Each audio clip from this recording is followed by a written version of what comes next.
오늘도 우리 하나님께서 기뻐하시는 그런 예배되기 위해서 우리의 몸과 마음을 가다듬고 정성을 다 기울이시길 바랍니다.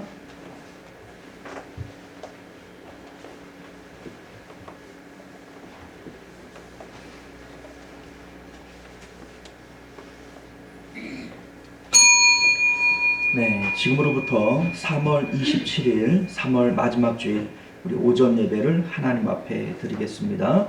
다 같이 묵도하시겠습니다.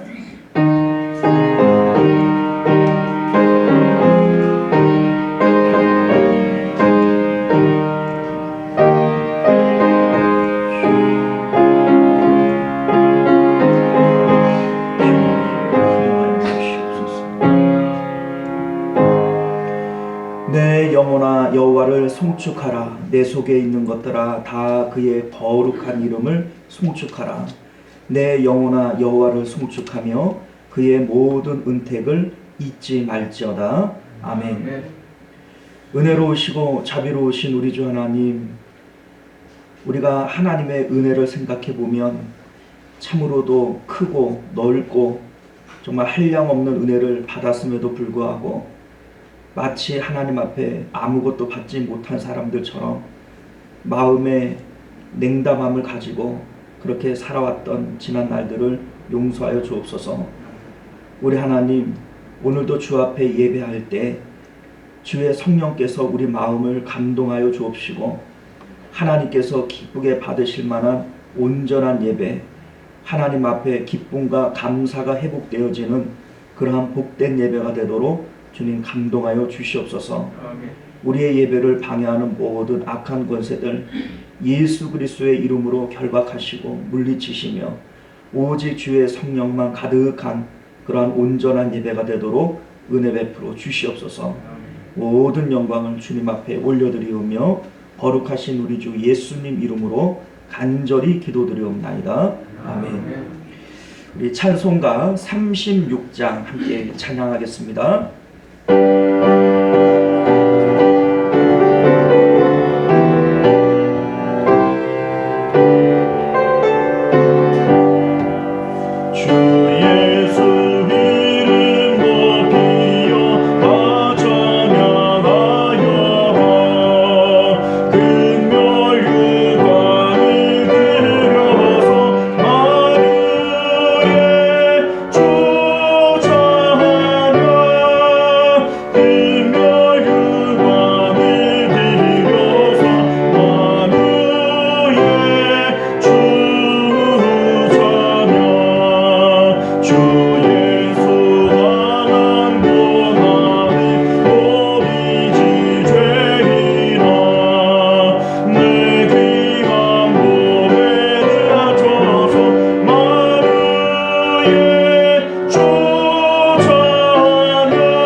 시간은 우리 한 주간의 삶을 되돌아보면서 하나님 앞에 예배하기에 합당치 못한 우리의 언행 심사가 있거든. 이제 주님 앞에 참회의 기도로 정결한 마음 가지고 깨끗한 마음 가운데 하나님을 만나는 그러한 예배 되기를 원합니다. 우리 다 같이 찬양 기도 드리겠습니다.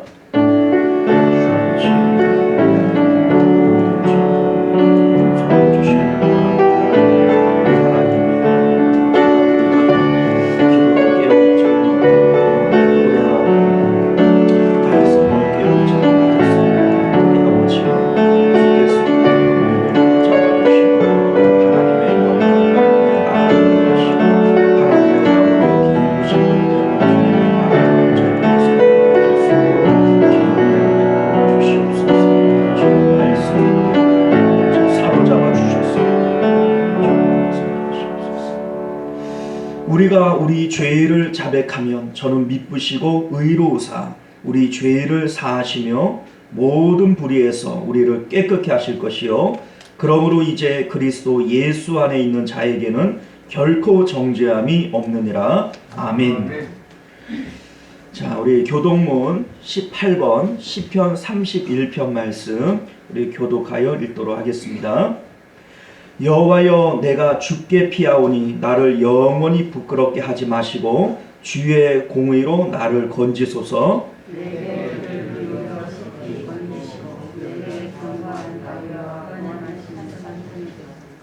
주는 나의 반석과 산성이시니 그러므로 주의 이름을 생각하셔서 나를 인도하시고 지도하소서.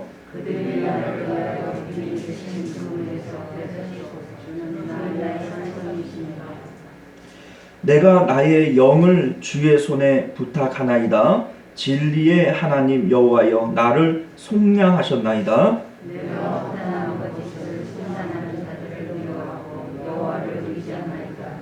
내가 주의 인자하심을 기뻐하며 즐거워할 것은 주께서 나의 고난을 보시고 환난 중에 있는 내 영혼을 아셨으며 내 방문을 넓은 곳에 세우셨음이니이다. 아멘. 자, 우리 사도신경으로 우리의 신앙을 하나님 앞에 고백하겠습니다.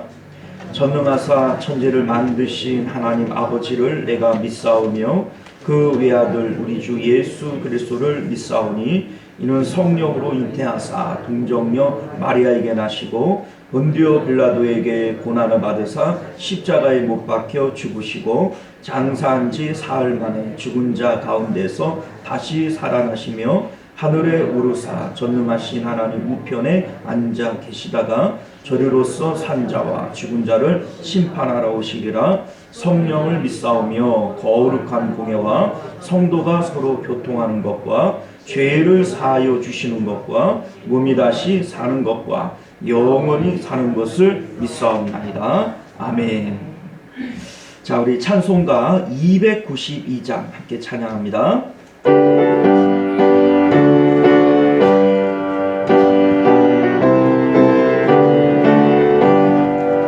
주 없이 살 수 없는 죄인의 구주여 그 귀한 몸의 피로 날 구속하소서. 구주의 사랑을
시간은 우리를 대표해서 변영국 장로님 기도하시겠습니다.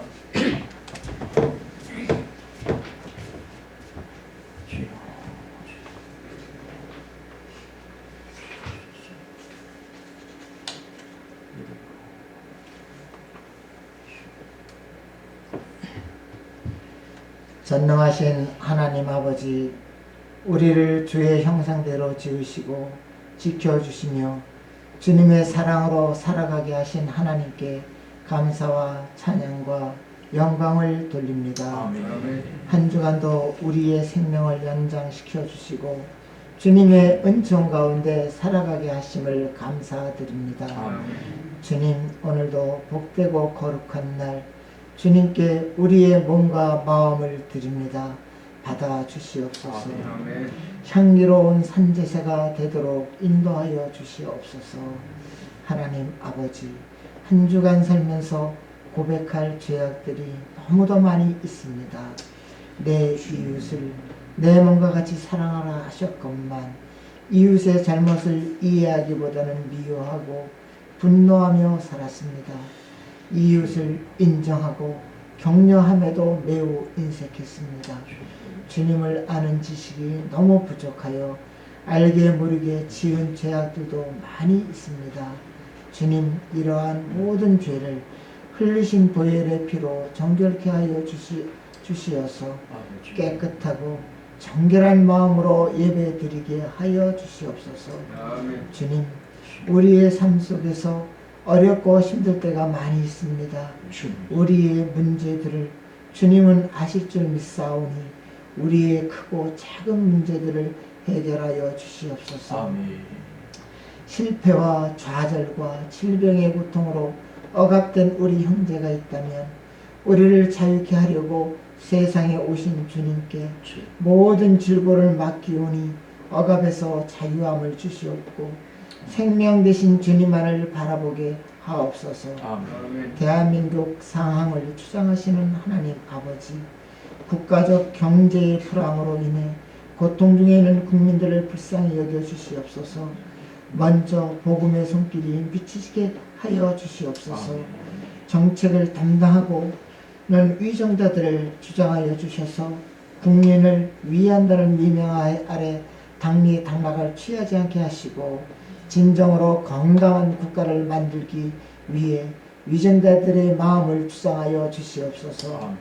대한민국을 혼돈으로 만드는 세력이 힘을 잃어가게 하시고 진정한 민주주의가 더욱더 견고히 설 수 있도록 주님 보살펴 주시옵소서. 시온성 교회 성도들을 사랑하시는 하나님 아버지, 주님의 몸된 교회로서 사명을 다하는 교회가 되게 하여 주시고 주님의 은혜와 사랑이 충만하여 복음을 널리 전하는 교회가 되게 하여 주시옵소서. 주님께서 칭찬하는 구원의 방주가 되게 하여 주시옵소서. 은혜로우신 아버지 하나님, 우리 목사님 불철주야 기도하며 이 우리 시온성 교회, 아니 더 나아가 하나님 말씀과 하나님의 나라를 복되게 하기 위하여 애쓰고 노력하고 계십니다. 그 아버지 하나님께서 강관하게 붙잡아 주시고 늘 충만하게 인도해 주시옵소서.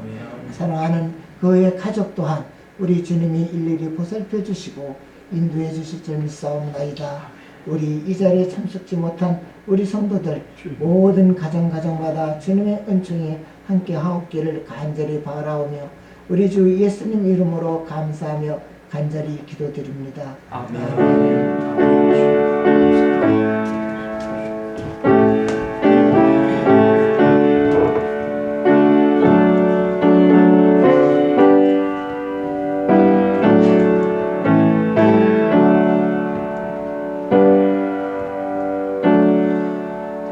감사합니다. 오늘 우리에게 주시는 하나님 말씀 마태복음 26장 6절에서 16절까지 말씀입니다. 자, 마태복음 26장 6절에서 16절까지 말씀 우리 교독하여 읽도록 하겠습니다. 예수께서 베다니 나병 환자 시몬의 집에 계실 때에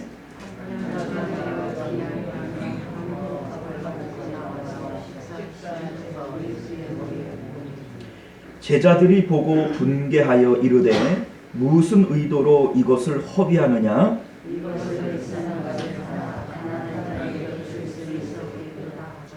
예수께서 아시고 그들에게 이르시되 너희가 어찌하여 이 여자를 괴롭게 하느냐? 그가 내게 좋은 일을 하였느니라.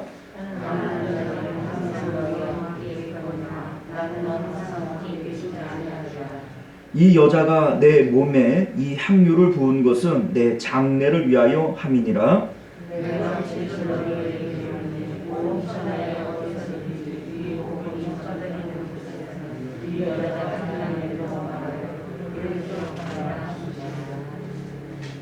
그때에 12 중에 하나인 가룟 유다라 하는 자가 대제사장에게 가서 말하되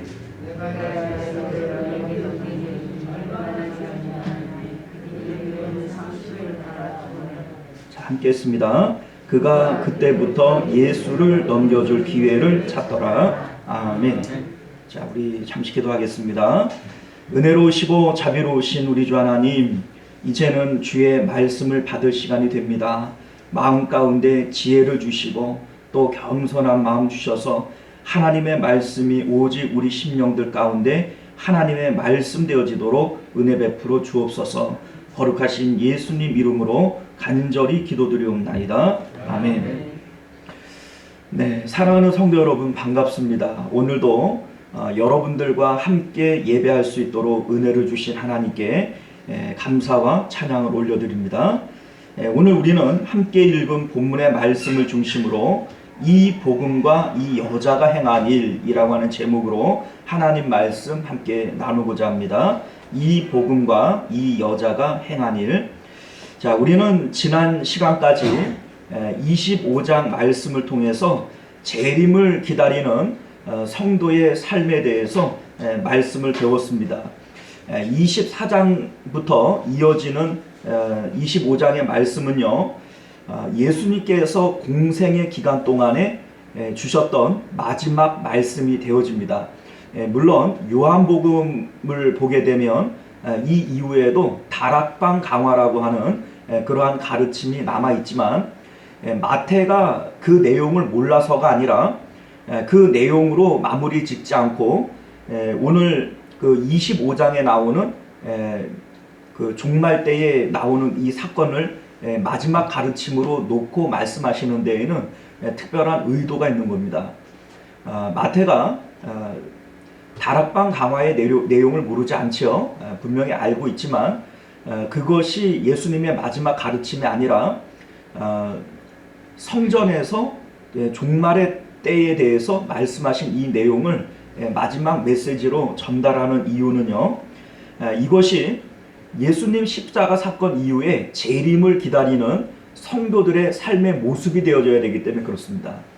그렇기 때문에 마태가 말씀하고 있는 25장에 나오는 이 세 가지 비유의 말씀은 오늘날 성도들이 이 땅 가운데 어떤 모습으로 살아가며 주님의 재림을 기다릴 것인가, 이에 대해서 말씀을 밝히고 있는 것이죠.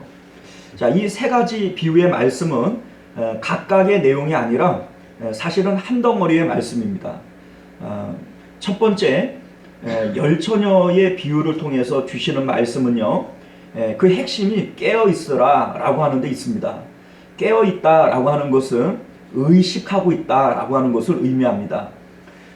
도둑이 언제 올 줄 인식하고 있다면, 의식하고 있다면 도둑을 맞지 않도록 준비할 것이고, 주인이 언제 올 것을 늘 의식하고 있다면 착하고 충성된 종이 되어져서 기다릴 겁니다. 자, 그렇기 때문에 깨어있다라고 하는 것은 늘 기억하고 의식하고 있는 걸 얘기해요. 자, 그런데 왜 미련한 다섯 처녀라 이렇게 얘기를 하냐면, 열 처녀가 다 함께 오시는 신랑을 기다리고 있었어요. 열 처녀가 다 함께 깨어 있었어요. 그런데 어느 순간인가 미련한 다섯 처녀는 오시는 신랑에 대한 의식을 잃어버리고 있었던 겁니다. 자, 그러니까 열 처녀 비유를 통해서 우리에게 주시는 말씀의 내용은 재림을 기다리는 성도들은 언제나 오시는 예수님에게 우리의 의식을 집중하고 있어야 됩니다. 집중하고 있다가 어느 순간인가 그 의식이 흐려져 버리면 그것은 미련한 다섯 처녀와 같습니다 라고 하는 것을 우리에게 말씀하고 있는 것입니다. 자, 두 번째, 달란트 비유를 통해서 우리에게 하고 싶은 말씀은 뭐냐면, 깨어있는 사람은 인생을 살아갈 때 그 삶을 어떤 자세로 살아갈 것인가 라고 하는 모습을 우리에게 말씀하고 있는 겁니다. 열처녀의 비유는 의식을 얘기하는 것이라면 달란트 비유는 삶의 태도를 얘기하고 있는 거죠. 자, 그래서 각 사람의 재능에 맞게 달란트를 맡겨준다고 얘기를 했는데, 이 재능이라고 하는 것은 뭐냐면 주인의 의도를 파악하고 주인의 뜻을 살피는 능력을 재능이라고 얘기하는 거예요. 이 재능이라고 하는 것은 사용처들마다 재능은 다 달라요. 운동선수에게 필요한 재능이 다르고, 보험 외판을 하는 사람의 재능이 다르고, 학교에서 가르치는 선생님의 재능이 다른 겁니다. 재능은 어디에서 요구하느냐에 따라서 이 재능은 천차만별이 되어줄 수 있어요. 자, 그런데 하나님께서 그 종들에게 요구하시는 재능이란 뭐냐? 주인의 뜻을 살피고 주인의 의도를 파악하는, 이것이 바로 종들에게 필요한 재능이다 이거죠. 자, 이러한 재능에 맞게 하나님께서 달란트들을 맡겨주셨는데, 자, 이 달란트라고 하는 것은 우리에게 뭘 의미하냐면, 하나님께 우리가 마음을 드릴 때 마음 드림에는 반드시 매개물이 필요합니다. 하나님은 모든 우주의 주인이시기 때문에 달란트 비유의 핵심은 주인에게 이익을 주었느냐 이익을 주지 못했느냐 라고 하는 문제인데, 하나님은 무엇을 받았다 해서 내가 너 때문에 부자 됐다, 내가 너 때문에 이익 봤다 라고 얘기할 만한 것이 없어요. 우리가 전 재산을 갖다 바친다 할지라도 하나님을 부자로 만들어 드릴 수도 없고, 내가 한 나라를 바친다고 할지라도 하나님이 내가 너 때문에 부자 됐다 라고 얘기하지 않습니다. 자, 하나님께서 우리에게 요구하시는, 그래서 하나님이 내가 너 때문에 부자 됐다 라고 얘기할 수 있는 그것은요, 우리의 마음밖에 없습니다. 이 세상의 모든 것이 다 하나님 것인데 유일하게 내 것이라서 이것을 하나님 앞에 드릴 수 있는 것은 우리의 마음밖에 없기 때문에 그렇죠. 그래서 성경이 우리에게 요구하시는 것이 뭐냐면, 내 마음을 다하여 주 여호와 하나님을 사랑하라는 거예요. 이것이 모든 율법과 선지자의 강령이죠. 왜냐하면 모든 것이 하나님의 뜻대로 되어지지만 하나님의 뜻대로 되지 않는 유일한 한 가지는 사람의 마음입니다. 그래서 하나님께서 우리에게 마음을 요구하시고 또 이 마음을 하나님 앞에 드리면 되는데, 문제는 마음이라고 하는 것이 그냥 드린다고 해서 드려지는 것이 아닙니다. 마음은 반드시 어떤 매개물을 통하여 전달되어지고 드려질 수 있는 것이죠. 자, 그래서 하나님께서 우리에게 주신 달란트라고 하는 것은 뭐냐? 우리 삶 가운데 귀한 것들이 사실 이게 달란트죠. 자, 아브라함을 예로 들어본다면 당시에 갈대아 우르라고 하는 곳은 모든 사람들이 부러워할 만한 문명의 발상지입니다. 자, 그런데 하나님께서는 그 고향 본토 친척 아버지 집을 버리고 내가 지시하는 가나안 땅으로 가라는 거예요. 자, 그러니까 아브라함은 사람들이 부러워할 만한 그 정든 고향을 버려야만 했던 것이죠. 자, 또한 아브라함은요, 애굽의 왕이나 또 블레셋의 왕이 보고 첫눈에 반할 만한 이쁜 아내가 있었어요. 자, 그런데 이러한 것이 아브라함에게 있어서 달란트입니다. 자, 그런데 하나님께 이 내용들을 통해서 아브라함의 마음을 드릴 때, 이 마음을 드린다라고 하는 것은 그것들을 하나님 앞에 결단하는 것이죠. 자, 그러면 이게 왜 갑절이 되어지느냐? 갑절이 된다라고 하는 의미는 이런 겁니다. 아브라함이 사라를 결단하고 또 100세에 얻은 이삭을 결단했다 할지라도 그것은 처음부터 하나님이 내게 주신 것이죠. 그러니까 이게 5달란트가 되고 이것을 하나님 앞에 드릴 때에 내 마음을 드리잖아요. 자식에게 대한 마음만큼, 사라에게 대한 마음만큼을 하나님 앞에 드리기 때문에 이게 갑절이 되어지는 겁니다. 자, 그래서 주인의 즐거움에 동참하라 라고 말씀하시는 이유는 자신의 마음을 하나님께 드릴 때 하나님께서도 기뻐하시지만 결국 그 기쁨에 내 마음도 함께 기뻐하기 때문에 그런 거예요. 하나님 앞에 드려짐으로써 하나님도 기뻐하시지만 드리는 내 마음도 함께 기뻐하기 때문에 주인의 즐거움에 동참하는 것이 된다, 이렇게 말씀하시는 겁니다. 자, 그러니까 열처녀의 비유를 통해서 말씀하시는 것은 너희들의 의식은 언제나 재림 때에 오시는 예수님에게 맞추어져 있어야 된다. 그 재림하시는 예수님을 한시라도 잊고 살아서는 안 된다 라고 하는 것을 말씀하시는 것이라면, 그러한 마음을 가지고 살아가는 성도의 삶은요, 이 땅 가운데 하나님이 내게 주신 모든 것들은 내 마음을 벌어서 하나님께 드릴 그러한 매개물로서 여기며 살아가는 거예요. 그러니까 이 땅 가운데 있는 모든 것들은 하나라도 내 것이 없어요. 내 것이 아니라 이것들은 내 마음을 벌어서 하나님 앞에 드릴 달란트에 불과한 것이다 라고 하는 의식으로 살아가는 것이죠. 이것이 바로 청지기 정신인 겁니다. 자, 그런데 세 번째, 양과 염소의 비유를 통해서 하나님께서 말씀하시는 것은 무엇이냐면, 이러한 그 달란트 비유에서와 같이 하나님을 섬기고자 하는 사람의 삶의 태도, 그러니까 실질적인 모습은 어떻게 나타나야 되느냐라고 하는 것을 구체적으로 보여주는 것입니다. 자, 다시 말해서 늘 우리의 의식은 재림하시는 예수님에게 맞춰져 있어요. 그리고 우리의 삶의 태도는 그 예수님을 어떻게 하면 기쁘게 해드릴까라고 하는 마음으로 내게 주신 모든 것들은 달란트로서 내 마음을 벌어서 하나님 앞에 드리고 싶은 이러한 태도를 가지고 살아가요. 자, 그런데 실제적으로 우리가 삶을 살아갈 때 하나님 앞에 직접 내가 뭘 드릴 수가 없어요. 자, 왜 드릴 수가 없냐면 하나님은 우리에게 무엇을 필요로 하는 분이 아니니까. 내가 하나님을 섬긴다 이렇게 얘기를 한다 할지라도 실질적으로 하나님은 내 도움이 필요가 없으신 분이에요.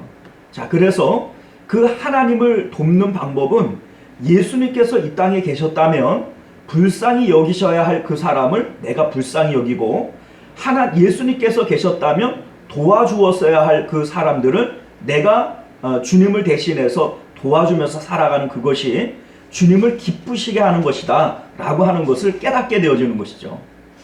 내게 있는 모든 것들은 하나님께 내 마음을 벌어서 드리는 매개물인데, 그러한 매개물로 우리가 살아간다면 우리 삶 가운데 하나님께서 기뻐하실 일들을 해야 되지 않겠어요? 자, 그것이 우리 예수님께서 이웃들을 사랑하고 돕는 그것들을 기뻐하시니까 그것들을 통해서 하나님 앞에 달란트를 갚아드리는 거예요.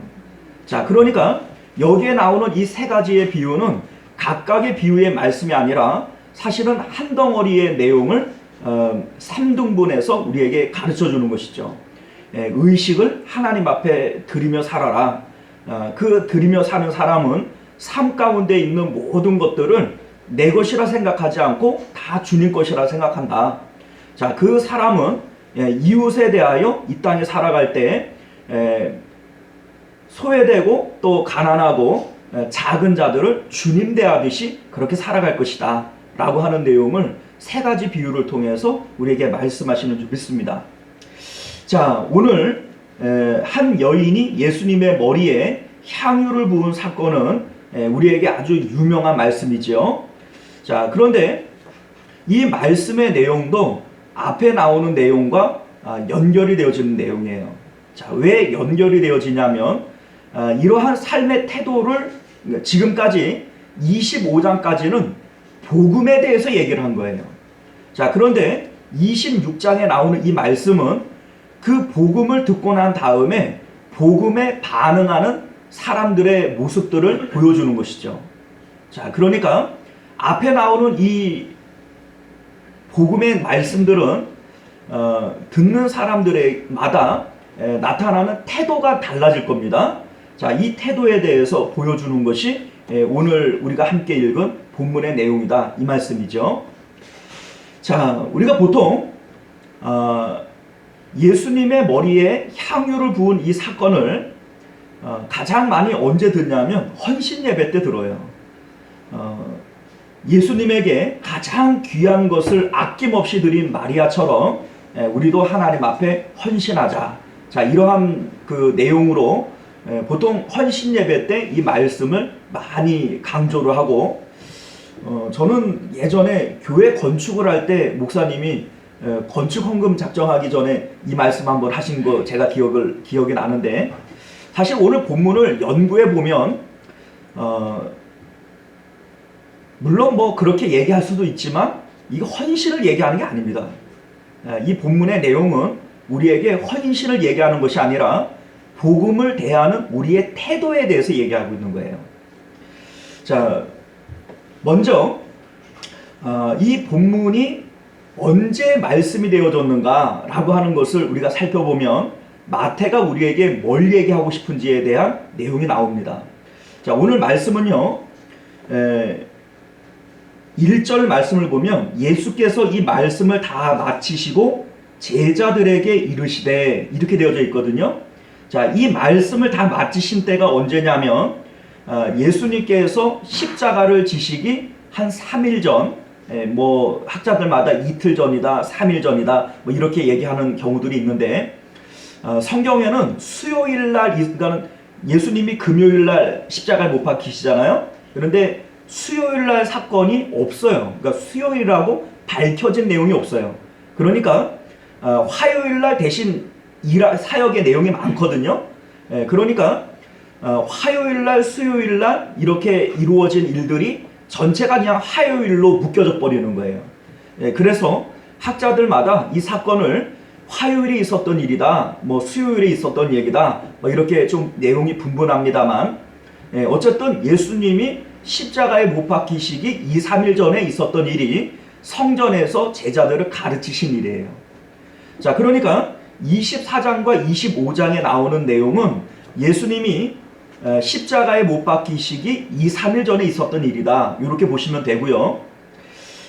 이 내용과 연결해서 6절에 예수께서 배단이 나병 환자 시몬의 집에 계실 때에, 이렇게 얘기를 하니까 이 사건도 예수님이 성전에서 가르치시고 나오셔서 시몬의 집에 가셨구나, 우리가 이렇게 받아들이기 쉽죠. 그런데 실질적으로 이 사건은 그보다 훨씬 이전에 있었던 일입니다. 자, 이 내용이 여러분들 6절 위에 보게 되면 마가복음 14장, 요한복음 12장 이렇게 기록이 되어져 있죠. 자, 이 내용은 동일한 내용, 본문의 내용이 마가복음과 요한복음에도 기록이 되어져 있다, 이런 얘기가 됩니다. 자, 그래서 이 같은 내용을 기록하고 있는 마가복음과 요한복음을 찾아서 읽어보면 요한복음 12장 1절에 이렇게 밝히고 있어요. 6월절 엿새 전에 예수께서 베다니에 이르시니, 자, 몇 세 전에요? 엿새 전에. 자, 앞에 있었던 성전에서 가르친 사건은요 2, 3일 전에. 자, 그러니까 지금 마태는 6절에 나오는 이 사건이 언제 있었는지를 밝히지 아니함으로써 독자들로 하여금 스스로 헷갈리게 만드는 거예요. 마치 이 일이 예수님이 성전에서 가르치고 난 다음에 있었던 일인 것처럼 언제 있었던 일인지는 싹 빼버리니까 읽는 사람이 그때 그냥 그 다음에 있었던 일이겠구나, 이렇게 착각하게 만드는 거죠. 자, 그렇다고 또 뭐 그 다음에 있었던 일이다 이렇게 때를 밝히지도 않아요. 자, 이게 무슨 얘기냐면 마태가 지금 의도적으로 내용을 편집하고 있다, 이 얘기입니다.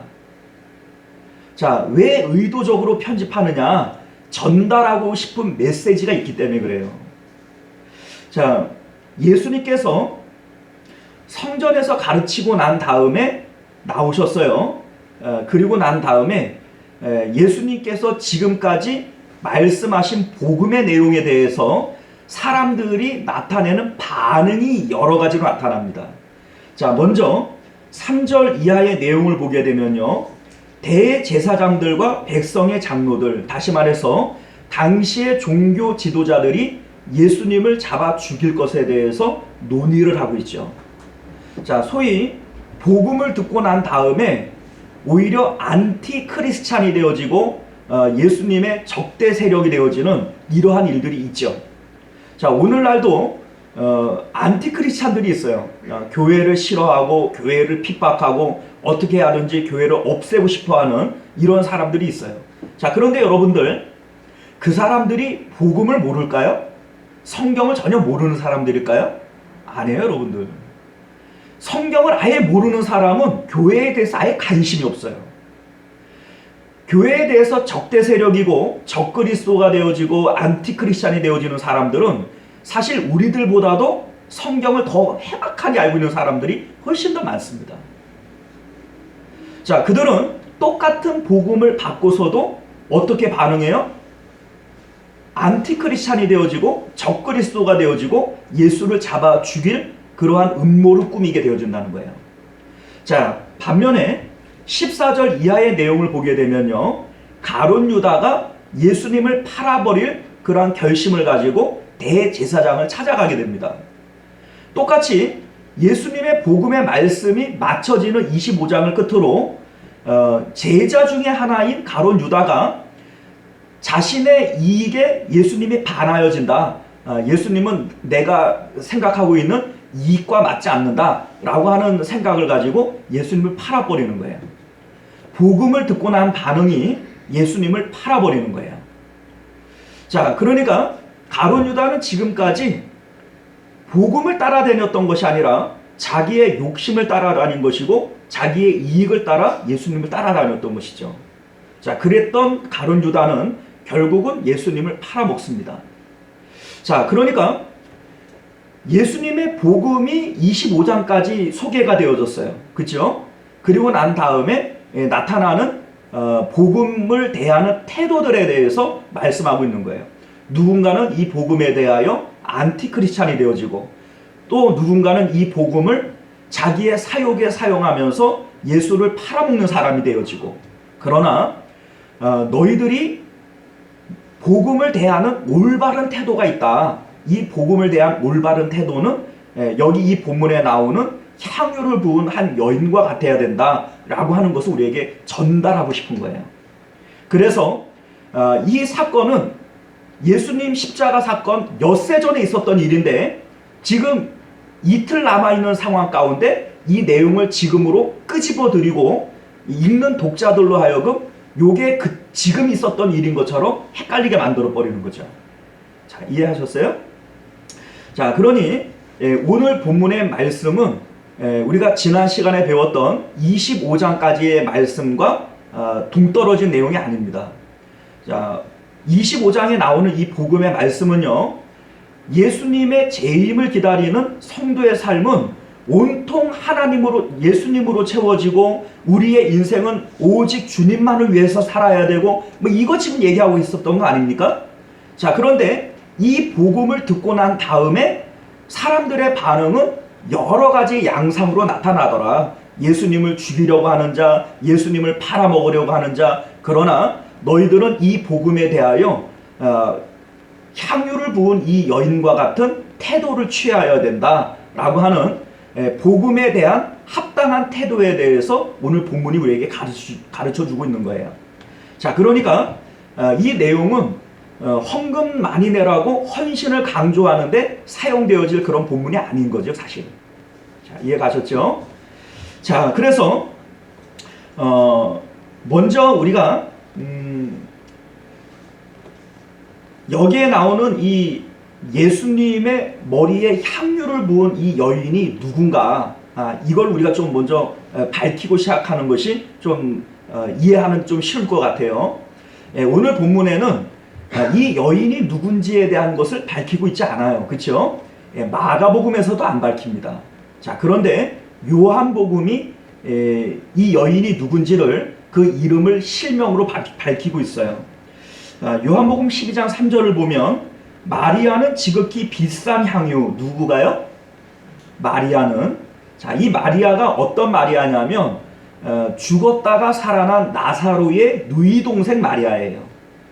자, 예수님에게 향유를 부은 사건이 2번 있어요. 그러니까 이 마리아가 동일한 마리아가 아니고, 누가복음에 보게 되면 예수님의 사역 초기에 막달라 마리아라고 하는 여인이 예수님의 머리에 향유를 붓습니다.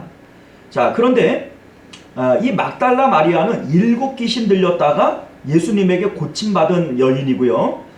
지금 이 사건은 예수님의 사역 말기에 있었던 일이에요. 자, 그러니까 때가 다르고 장소가 다르고 부은 여자가 달라요. 자, 그러니까 이 사건은 한 덩어리의 사건을 기록한 사람들마다 각각 다르게 기록한 것이 아니라 실질적으로 예수님의 그 사역에 2번 이 향유를 부은 사건이 있었다는 겁니다.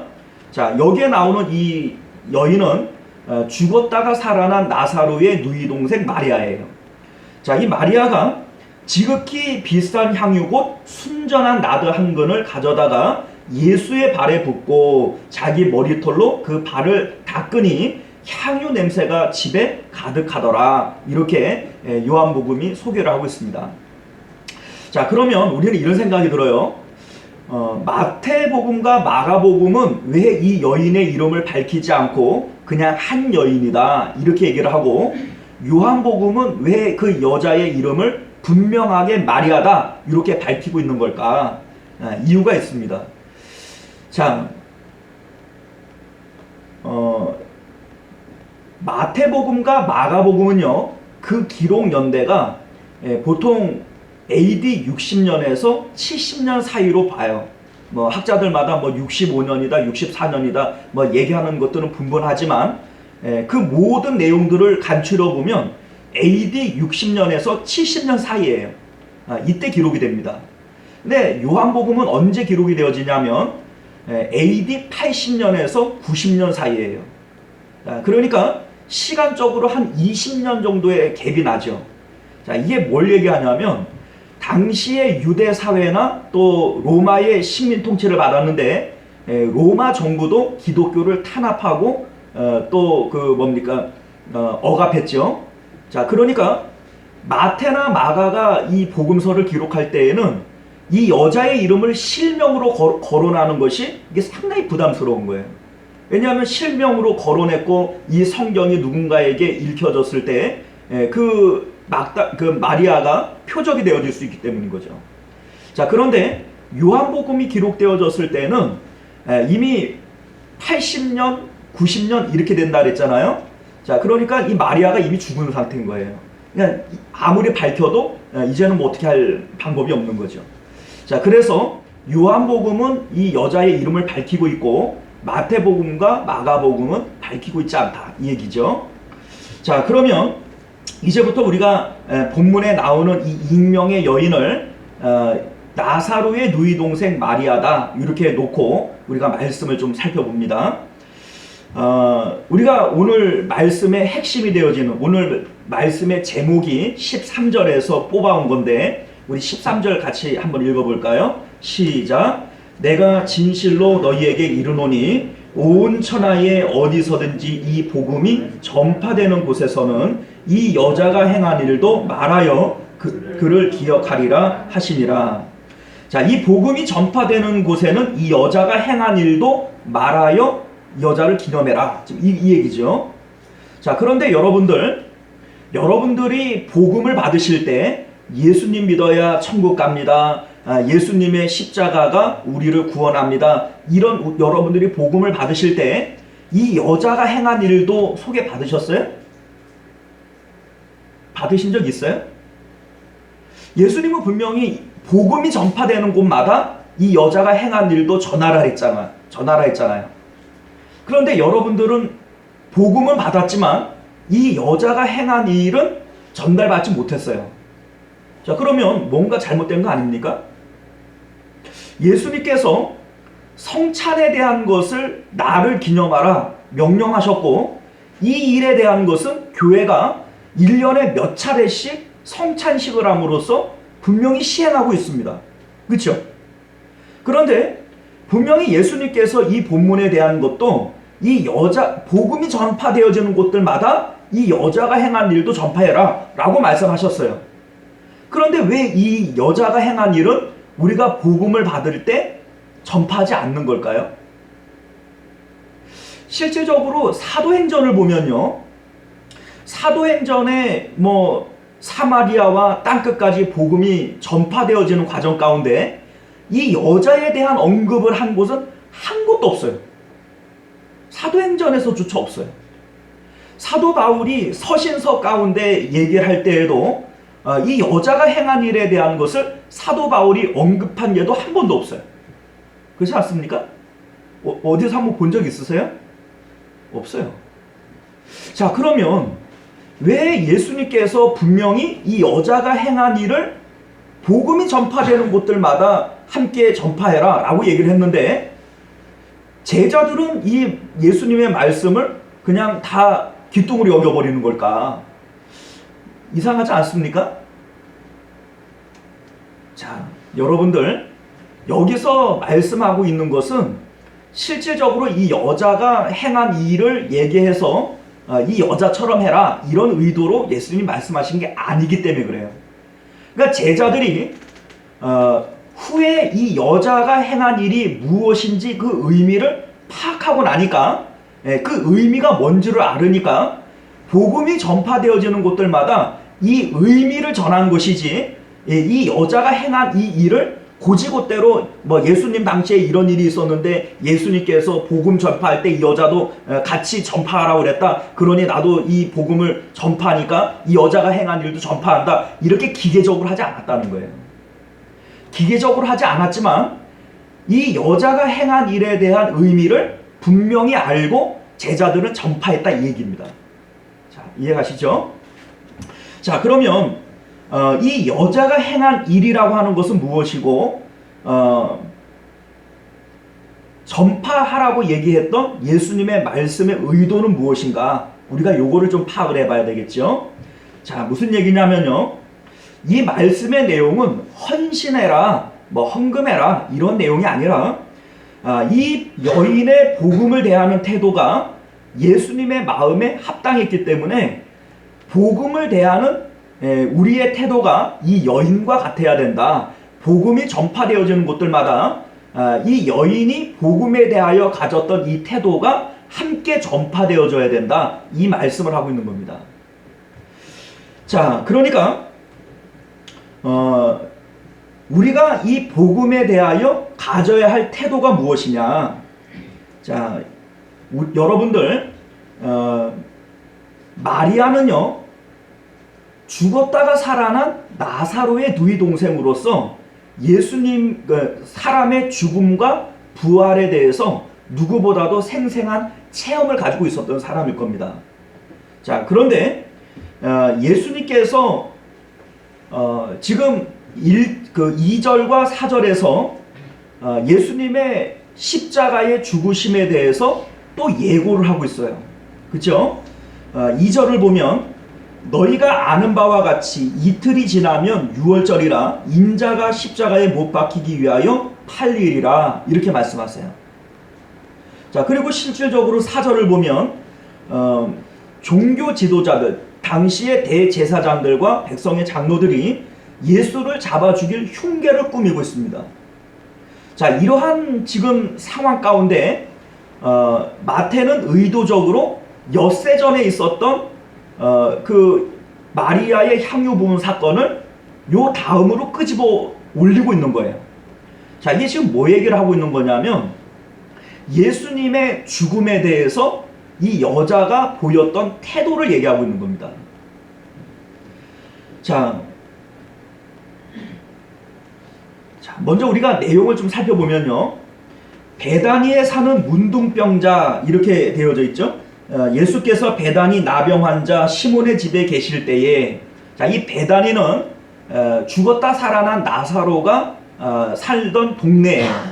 자, 그런데 이 잔치는 분명히 나사로와 그의 누이들이 주최를 하고 있는 것인데, 다만 장소는 시몬의 집이에요.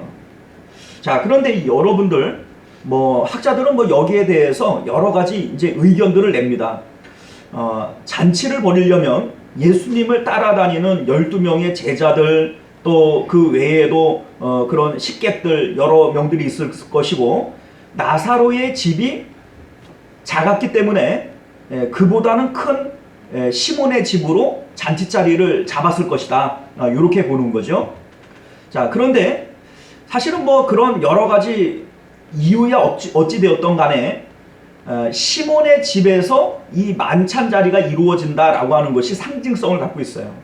왜냐하면 나병 환자라고 하는 이 말은요, 물론 나병 환자는 아닐 거예요. 나병 환자였지만 예수님에 의해서 고침받은 시몬이었다, 이런 의미겠죠. 왜냐하면 나병 환자는 당시에 마을에서 같이 살 수가 없으니까 나병 환자 시몬의 집 이렇게 하지만, 이는 나병 환자는 아닐 겁니다.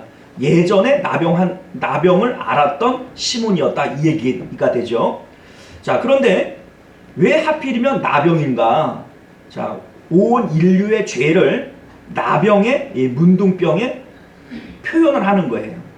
그러니까 예수님께서 십자가를 지시고 죽으셔야 하는 이 이유가 우리의 죄 때문이다 라고 얘기를 할 때, 이 죄는 나병과 같다, 문둥병과 같다 라고 하는 것을 상징적으로 보여주고 있는 거죠. 자, 그런데 그렇게 식사를 하고 계실 때 마리아가 나타나서 자신의 소중한 옥합을 깨어서 예수님의 머리에 붓습니다. 자, 그런데 제자들이 더 난리를 쳐요.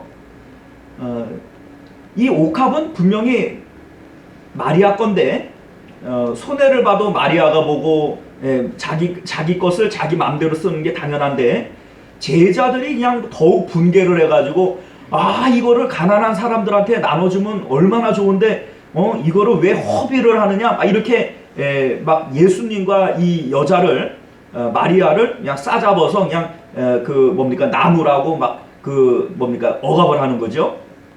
자, 그런데 예수님께서 하시는 말씀이 그 여자를 괴롭히지 말라, 마리아 이제 더 이상 괴롭히지 말라, 그는 나에게 유용한 일을 했다라고 말씀하시는 거예요. 이게 제자들이 왜 이렇게 분개를 하는가? 그 이유는 한마디로 얘기해서 아까워서 그런 거예요. 아까워서. 자, 이게 왜 아깝냐면 여기는 그냥 향유라고 되어져 있지만 마가복음을 보게 되면 이 향유의 종류를 순전한 나드라고 얘기를 합니다. 순전한 나드라고 하는 것은 당시의 향유들 가운데에서도 최극상품이에요. 가장 극상품이고, 요한복음을 보게 되어지면 이 향유의 값을 300데나리온이라고 얘기를 합니다. 자, 300데나리온이 얼마의 가치를 갖냐면, 1데나리온은 성인 남자의 하루의 노동의 품삯이 되어집니다. 자, 그러니까 300데나리온이라고 하는 것은 300일치의 품값이 되어지고, 웬만한 성인 남자의 1년치 연봉이 되어져요. 이렇게 얘기를 해도 감이 잘 안 올 수 있죠. 여러분들 오병이어의 이적을 일으킬 때 남자만 5,000명이었어요. 그죠? 여자와 어린아이들과 노인들의 숫자는 뺀 거예요. 그러니까 거기에 모여있는 전체 사람의 숫자는 10,000명 혹은 20,000명 그 사이가 되어지겠죠. 자, 그러니까 한 10,000명, 20,000명의 식사를 하기 위해서 당시에 그 제자 중에 하나가 200데나리온의 돈이 모자랄 것입니다, 이렇게 얘기를 했단 말이에요. 자, 5,000명이 넘고 10,000명이 넘는 그러한 사람들의 식사를 제공하기 위해서 200데나리온의 돈이 부족할 것입니다, 이렇게 얘기를 했어요. 자, 그러면 300데나리온의 돈이라고 하면 20,000명이 넉넉히 먹고 남을 수 있는 돈이다, 이 얘기입니다. 그죠? 결코 적은 양의 돈이 아니에요. 자, 그런데 여러분들, 나사로와 그 마리아는 부자였어요? 가난했어요? 이들은 부자들이 아니에요. 부자가 아니고, 우리가 좀 전에도 말씀을 드렸지만 자기의 집이 협소했기 때문에 잔치는 자기들이 주관을 하지만 장소는 시몬의 집을 택할 만큼 넉넉한 집안이 아닙니다. 자, 그런데 그러한 마리아가 자신의 향유 옥합을 깨뜨리고 있어요. 자, 이 옥합이라고 하는 것은요, 밑은 둥그렇고 주둥이는 이렇게 뾰족해서, 여러분들 호리병 아시죠? 예, 호리병처럼 생겼어요. 그런데 이 크기가 크지 않고 보통 여자들이 목에다가 걸고 다녔다 그래요. 그러니까 한 요만한 크기로 돼서 이 그 목에다가 걸고 다닙니다. 자, 그런데 향유이기 때문에 냄새가 증발하면서 안에 있는 그 귀한 향유가 줄어들 수 있겠죠. 그러니까 이 주둥이를 아예 밀봉을 해버려요.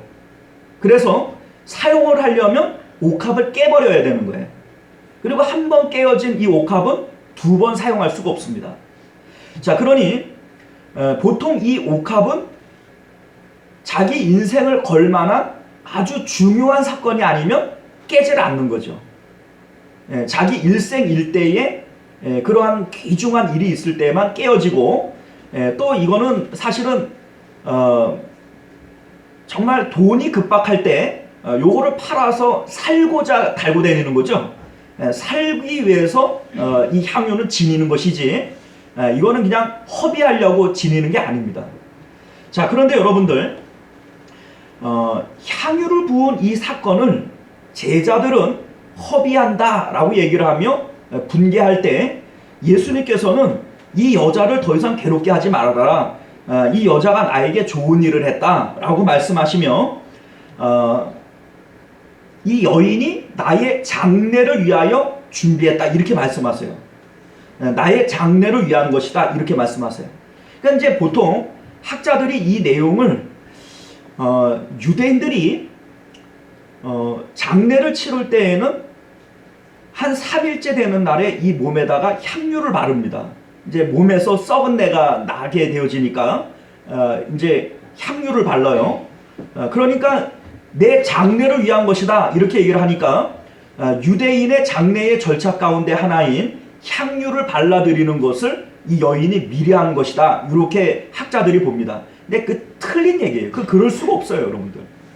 왜 그런지를 우리가 생각을 해보면요, 첫 번째, 향유를 부어드리는 사건은 죽은 사람에게 하는 일이지 살아있는 사람에게 하는 일이 아닙니다. 그래서 예수님이 죽으시고 3일째 되는 안식일 날에, 안식 후 첫날에 마리아와 또 다른 마리아와 살로메와 이러한 여자들이 예수님의 몸에 향유 발라드리러 가요, 안 가요? 가요. 그러니까 이거는 나중에 할 거예요. 이 일은 나중에 할 겁니다. 그러니까 이 앞에 나오는 일을 그때 그 일을 미리 한 거다 이렇게 얘기하면 안 되는 거예요. 그거는 나중에 할 거니까. 또한 장례의 절차 가운데 죽은 지 3일 만에 사람 썩은 냄새 나니까 이거를 몸에 바르는 일인데, 살아있는 예수님에게 그 향유를 발라드리면 이게 좋은 거예요? 신뢰하는 거예요? 자, 누가 여러분들한테 아무리 좋은 그 뭡니까 향유라도 죽은 다음에 그 발라드리는 건데, 아이고 우리 권사님 머리에다가 향유 발라드리면 좋겠어요? 그러니까 이게 그런 의미가 아니에요. 더군다나 향유라고 하는 것이 왜 바르냐면 죽은 다음에 3일째가 되어지면 몸에서 썩은 내가 나잖아요. 그러니까 썩는 냄새를 방지하기 위해서 향유를 바르는 건데, 예수님은 3일째 부활해버려요. 그 몸이 썩질 않습니다. 그러니까 예수님의 장례를 위하여 향유를 미리 발라드린 거다라고 얘기하는 이 학자들의 얘기는 사실은 이거 전혀 사실무근이에요. 그럴 수가 없는 겁니다. 왜냐하면 예수님은 썩어서 냄새도 나지 않을 뿐더러 또 이 일은 예수님이 살아생전에 할 일이 아닌 거고, 그리고 실질적인 그 일은 3일 후, 예수님이 죽은 후에 3일 후에 일어날 거예요. 그러니까 그 일을 미리 땡겨서 한 거다 이렇게 얘기하는 것은 상당히 성경을 끼워 맞추기 식으로 해석하는 겁니다.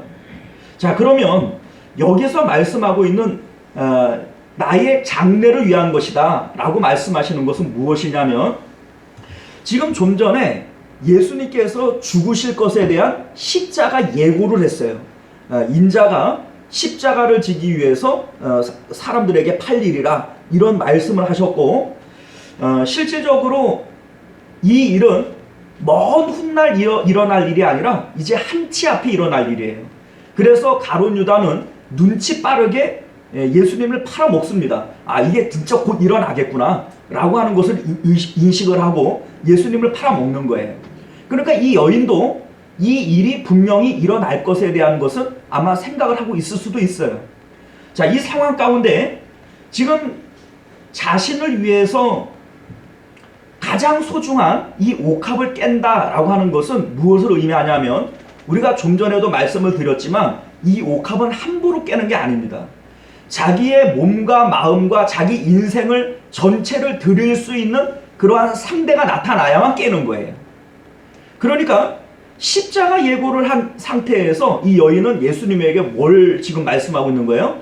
주님, 나는 주님을 따라가겠습니다. 내 인생 모든 것을 주님 앞에 걸겠습니다 라고 하는 헌신의 다짐을 지금 예수님이 하고 있는 거예요.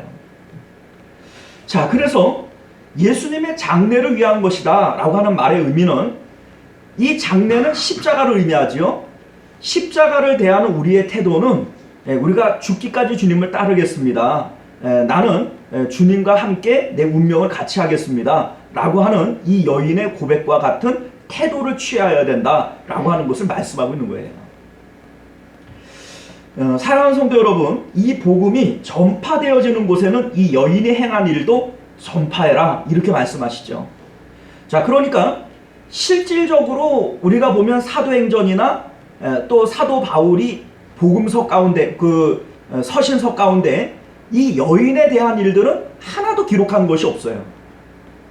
자, 그런데 분명히 우리는 이 여인이 행한 일들도 우리에게 전파가 되어져야 돼요. 자, 그것이 무엇이냐면, 복음을 우리가 받을 때에 이 복음은 우리의 인생을 걸만한 것이고 우리의 목숨을 걸만한 것이고 죽기까지 우리가 주님을 따라가겠습니다 라고 하는 이러한 결단 속에서 우리가 이 복음을 받아야 된다 라고 하는 것을 말씀하고 있는 겁니다. 자, 그래서 사도 바울은 실질적으로 이 여인이 행한 일은 전파하진 않았어요. 그러나 이 복음을 전파할 때마다 이런 말씀들을 해요. 우리가 항상 예수의 죽음을 몸에 짊어짐은 예수의 생명이 또한 우리의 몸에 나타나게 하려 함이라. 우리 중에 누구든지 자기를 위하여 사는 자도 없고 자기를 위하여 죽는 자도 없도다. 우리가 살아도 주를 위하여 살고 죽어도 주를 위하여 죽나니 그러므로 사나 죽으나 우리가 주의 것이로다. 사도 바울이 실질적으로 이 여인이 행한 일을 전파하지는 않았지만 그 여인이 행한 일이 의미하는 그 의미를 이와 같이 전파했다는 겁니다. 복음을 받는 우리들에게 나타나야 할 그 복음에 대한 태도는 바로 이런 것이에요. 우리가 사나 죽으나 주의 것이로다. 자, 사랑하는 성도 여러분들, 우리는 복음을 받을 때 이 내용을 함께 받았어야 되는 거예요.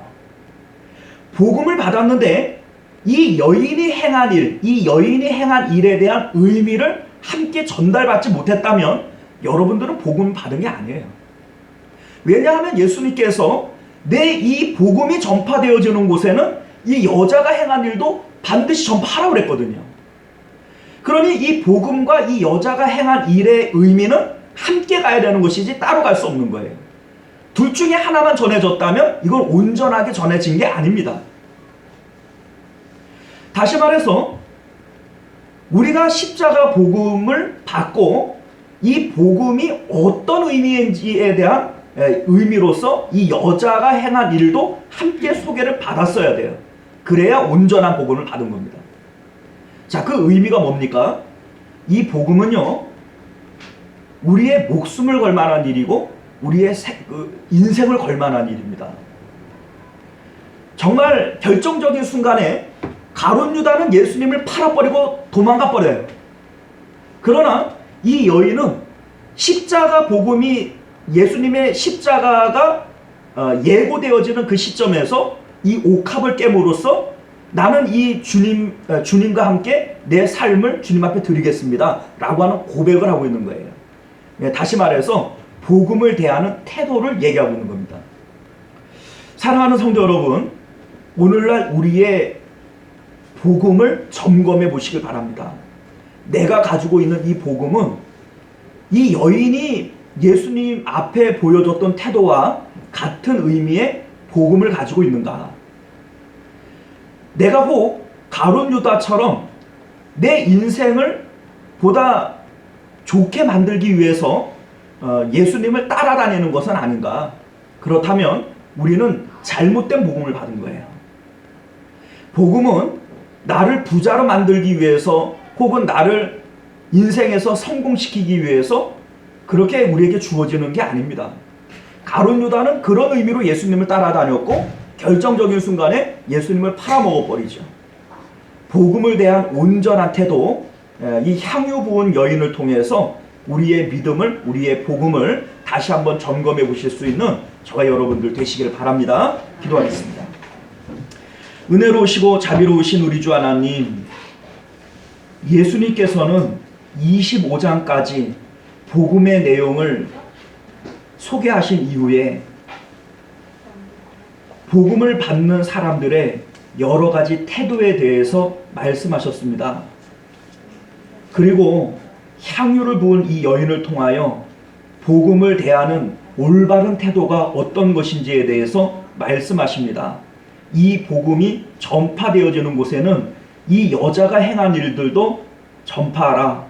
자, 이 말씀은 복음이 전파되어지고 이 복음을 우리가 어떤 태도로 받아야 되는지에 대한 것을 말씀하시는 것입니다. 이 두 가지의 내용이 함께 우리에게 전달되어졌을 때에만 이것이 온전한 복음됩니다.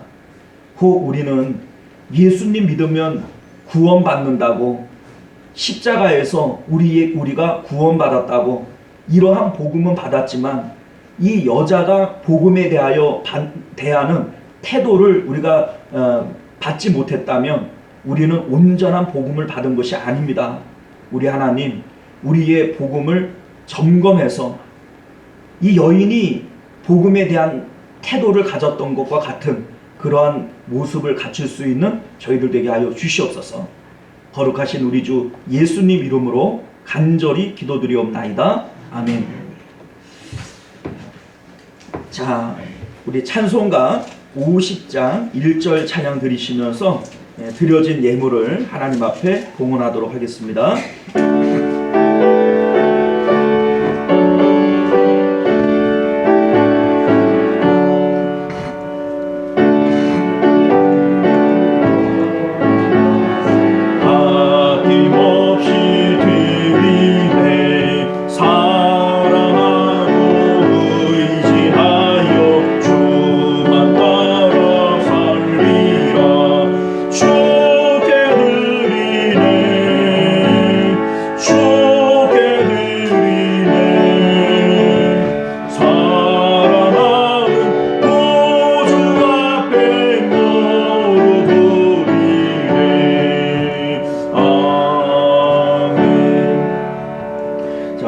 앞에 11조 예물, 선교 예물, 주일원금 이렇게 드리셨고요.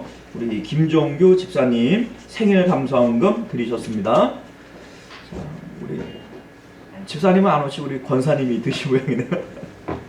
자, 우리 생일 축하드리고요. 우리 기도하겠습니다. 은혜로우시고 자비로우신 우리 주 하나님, 우리에게 주신 모든 것들은 우리의 마음을 벌어서 하나님 앞에 드릴 매개물들인 것을 배웠습니다. 우리 하나님께서 우리에게 주신 재물들도 이것이 하나님께서 재물이 필요해서 너 재물 바쳐라 라고 말씀하시는 것이 아니라 하나님이 원하시는 것은 우리의 마음이고 믿음이고 정성입니다.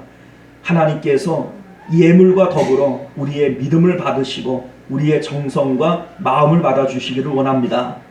그래서 하나님께서 금도 내 것이고 은도 내 것이다, 내가 기뻐하는 자에게 내 것을 주리라 말씀하신 것처럼 하나님께 기뻐하심을 입는 저희들 되게 하여 주셔서 보다 큰 것 귀한 것으로 공급받는 저희들 되도록 은혜 베풀어 주시옵소서. 특별히 하나님 앞에 생일 감사헌금 드린 우리 김종규 집사님, 지금까지 살아온 것 오직 주의 은혜라 주님 은혜로 살아왔음을 고백하오니 남은 인생 가운데에도 오직 주님 은혜 가운데 주님 도우심 가운데 살아갈 수 있는 은혜를 베풀어 주옵시고, 하나님 건강 주옵소서. 또한 살아가는 날 동안 말년에 복을 허락하여 주셔서 하나님 자녀들을 통하여 효도받게 하시고 또 자녀들이 번성하고 잘 되는 것 보게 하여 주옵시고, 또 하나님께서 우리 집사님의 말년이 어제보다도 오늘보다도 내일이 주님을 더욱더 깊이 닮아가는 하나님의 형상을 이루는 그러한 믿음의 사람 되게 하여 주셔서 훗날 주님 만나 배울 때 잘했다, 주님께서 칭찬하시고 또 주님 품에 안으시고 사랑받을 귀한 아들로 살아갈 수 있도록 축복하여 주시옵소서. 오늘도 예물 드린 모든 손길들마다 우리 하나님께서 영광을 받으시고 또 큰 은혜와 복으로 채워주실 줄 믿사오며 거룩하신 우리 주 예수님 이름으로 간절히 기도드리옵나이다. 아멘. 자, 우리 주보를 참조하시어서 교회 소식 전해드리도록 합니다. 코로나 전염병이 아주 확산이 되고 있죠. 하루에도 30만이다 40만에 육박하는 이러한 많은 확진자들이 나오는데 실질적으로는 아마 2배 이상은 더 될 것 같아요. 그죠? 사실 의미가 없는 것이지만 어쨌든 간에 조심하시기 바랍니다. 조심하는 게 제일 좋죠. 감기 정도의 어떤 내용이지만 누군가에게는 이게 또 치명적일 수도 있어요. 케이스 바이 케이스인 것 같아요. 제가 아는 주변에 있는 사람들은 그냥 타이레놀만 먹고 나았다 이런 분들도 많이 있는데 누군가는 또 후유증이 남아가지고 지금까지도 나 자기 힘들다 이렇게 얘기하시는 분들도 있으니까 어쨌든 여러분들 그 전염병 조심하시고 건강에 더욱 유의하시길 바랍니다. 상비약을 늘 집에 갖고 계시는 게 좋아요. 그러니까 감기 증세가 조금이라도 있다 그러면 쌍화탕이라도 한 명 얼른 먹어버리세요. 의사들이 그게 좋다고 권장을 하더라고요. 그러니까 그 병 키워가지고 괜찮겠지 이렇게 병 키우면 나중에 더 큰 약으로도 잘 안 낫는데요. 그러니까 감기 기운이 조금만 있어도 그냥 그 쌍화탕 먹는 거 먹어버리세요. 그냥 하이투벤 같은 거 그냥 먹어버리고 그러면 초기에는 금방 잡을 수 있다니까 그렇게 좀 상비약을 미리 좀 집에 준비해 두시는 것이 좋을 것 같아요. 자, 우리 부활주일이 석주 앞으로 다가왔습니다. 말씀과 기도로 준비하시고 이날에 이제 은혜를 많이 받으실 수 있도록 기도로 준비하시면 좋을 것 같습니다. 다다음 주가 되지요. 4월 10일 종료주일에 우리 성례식을 거행을 하겠고요. 11일부터 15일주 성례주일 다음 주가 고난주간이 되어지는데 우리가 매년 했던 것처럼 고난주간 저녁기도회 7시 30분 모입니다. 자, 내주는 우리 정재철 목사님 모시고 말씀을 받습니다. 우리가 한 달에 한 번 이렇게 목사님을 초청해서 말씀을 받는데 그 목사님이 그 4월 달에는 스케줄이 이때밖에 안 빈다고 그래요. 그래서 이렇게 그 시간을 잡았으니까 양해해 주시기를 바라겠고요. 어쨌든 간에 한 달에 한 번이에요. 한 달에 한 번 오시는 건데 그 날짜를 협의하다가 보니까 요때 오시고 그리고는 이제 그 시골에 고향집에 좀 내려가셨으면 좋겠다고 이제 이런 말씀을 하셔서 이때 모시게 됐습니다. 자, 오늘 11시 예배 후에 주일학교 교사회의로 모입니다. 우리 주일학생들 이제 보다 나은 교육 환경을 위해서 우리 선생님들과 좀 상의를 좀 하려고 하니까 여러분들 좀 바쁘시고 어려우시더라도 시간을 꼭 내어서 참여해 주시길 바랍니다. 주일기도 공지 주부에 나와 있는 대로 또 합심기도 제목 성경통독 달성자들 명단 주부에 나와 있는 대로 참조하시고 또 기도하실 때마다 환우들과 성도님들의 생업을 위해서 기도해 주시면 감사하겠습니다. 우리 찬송가 461장 우리 찬양하시고 축도로 예배를 마치겠습니다.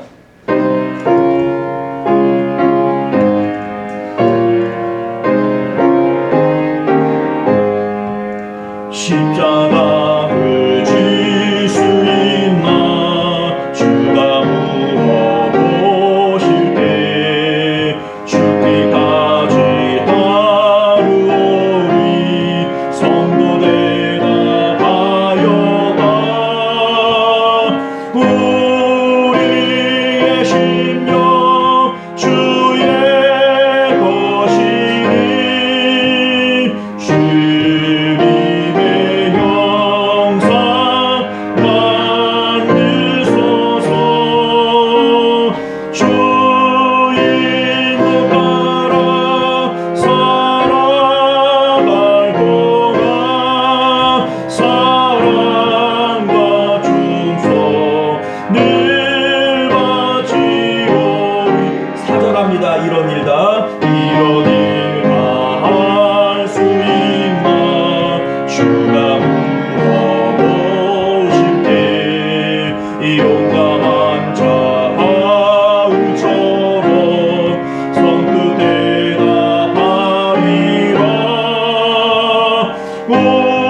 우리의 심령 주의 것이니 주님의 영상 만드소서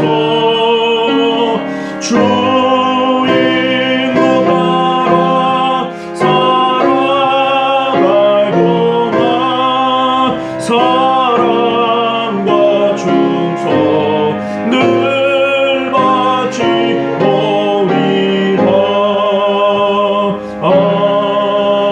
아멘. 자, 기도합니다.